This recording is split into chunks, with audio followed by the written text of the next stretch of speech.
মেয়ের আমার কোনো কিছুই অপছন্দনীয় হবে না। হ্যাঁ আমি তো বলছি। মুরব্বী, তাহলে মেয়েরা একবার একটু আসতে বলেন। হ্যাঁ, অবশ্যই সীমারে নিয়ে আয়।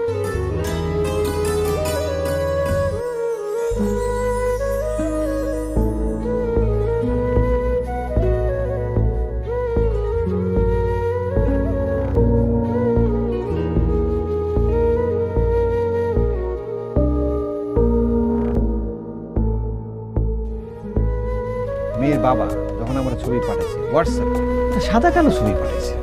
আর আপনারাই বলেন, সাদা কালো ছবি দেখে কি গায়ের রং বোঝা যায়?